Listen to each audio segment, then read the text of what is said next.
तो बड़ी खबर संसद भवन से सामने आ रही है, जहां स्पीकर ओम बिरला के खिलाफ अविश्वास प्रस्ताव लाने की तैयारी। आपको बता दें कि स्पीकर के खिलाफ विपक्ष अविश्वास प्रस्ताव लाने की तैयारी कर रहा है।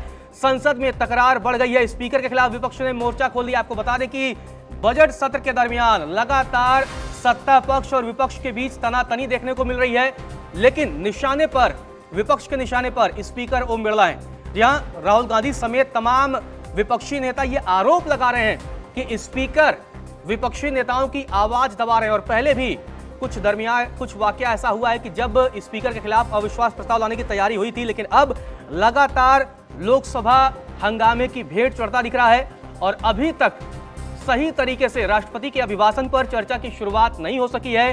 बजट पर चर्चा होनी है, लेकिन लगातार हंगामे की भेंट चढ़ रहा है सत्र। और आपको बता दें कि प्रधानमंत्री नरेंद्र मोदी के स्पीच के बिना ही धन्यवाद प्रस्ताव पारित कराना पड़ा था। तो ये भी एक बड़ा अपडेट। हालांकि प्रधानमंत्री ने राज्यसभा में अपना संबोधन दिया था, लेकिन अब विपक्ष ने स्पीकर ओम बिरला को निशाने पर लिया है, उनके खिलाफ कड़ा रुख अख्तियार कर लिया। तो जो सूत्रों के हवाले से जानकारी सामने आ रही है, उसके मुताबिक ओम बिरला के खिलाफ अब विपक्ष अविश्वास प्रस्ताव लाने की तैयारी कर रहा है। विपक्ष के सूत्रों की माने तो लगभग सभी विपक्षी दल स्पीकर के खिलाफ अविश्वास प्रस्ताव लाने पर सहमत भी हो गए हैं और जल्द ही इसे लोकसभा महासचिव को नोटिस सौंपने की तैयारी भी है। विपक्ष की ओर से आपको बता दें कि लगातार ओम बिरला पर निशाना साधा जाता रहा है और यह कहा जाता रहा है कि जब भी विपक्षी नेता विशेष तौर पर राहुल गांधी बोलने के लिए खड़े होते हैं तो स्पीकर टोका टोकी करते हैं और इसके बाद उनकी आवाज को दबाने की कोशिश करते हैं। लेकिन अगर हम बात करें अविश्वास प्रस्ताव की, तो अभी इस पर हस्ताक्षर होना बाकी है, यानी सहमति बन गई है, लेकिन कभी भी विपक्षी दल के सांसद बैठक कर और प्रस्ताव पर हस्ताक्षर कर सकते हैं और इसके बाद से लोकसभा महासचिव को नोटिस भेजा जा सकता है।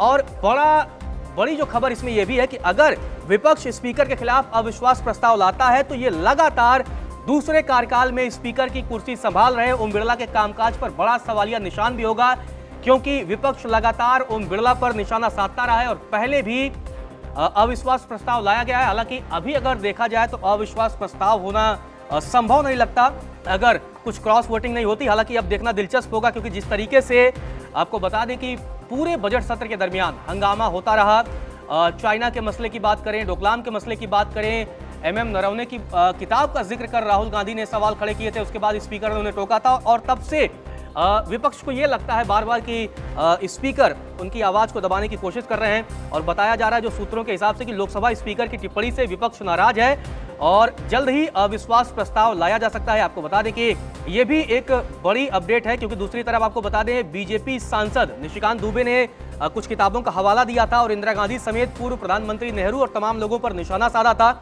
और इसके बाद सदन में हालात यहां तक हो गए थे कि कई विपक्षी सांसदों ने कागज उछाल दिए थे स्पीकर की तरफ और उसके बाद से विपक्ष के 8 सांसदों को पूरे सत्र से निलंबित कर दिया गया था। इसके बाद हमने वो दृश्य भी देखा जब सदन के बाहर इन 8 सांसदों के साथ कांग्रेस के सांसद और लोकसभा में स्पीकर राहुल गांधी, इसके अलावा प्रियंका गांधी, इन सब ने मिलकर प्रदर्शन किया था। विपक्षी तमाम अन्य दलों के नेता भी इकट्ठा थे और ऐसे में लगातार ये मामला बढ़ता जा रहा है। आपको बता दें कि अब प्रक्रिया की भी अगर हम बात करें कि अगर स्पीकर के खिलाफ अविश्वास प्रस्ताव लाना है तो क्या क्या करना होगा। आपको बता दें कि लोकसभा अध्यक्ष ओम बिरला के खिलाफ अविश्वास प्रस्ताव के लिए विपक्ष को एक आवेदन देना होगा और उस पर विपक्षी सांसदों के हस्ताक्षर चाहिए और कम से कम 100 लोकसभा सांसदों के हस्ताक्षर होने चाहिए। हालांकि विपक्ष के पास ये नंबर है, विपक्ष तकरीबन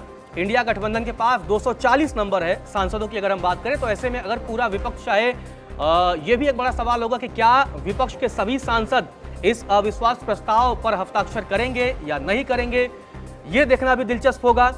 पर्याप्त सांसद हैं और इसके बाद ये अविश्वास प्रस्ताव कब लाया जाएगा, इस पर भी हमारी नजर बनी रहेगी। लेकिन फिलहाल यही है कि संसद लगातार हंगामे की भेंट चढ़ता जा रहा है और अब विपक्ष स्पीकर के खिलाफ मोर्चा खोलता हुआ दिख रहा है।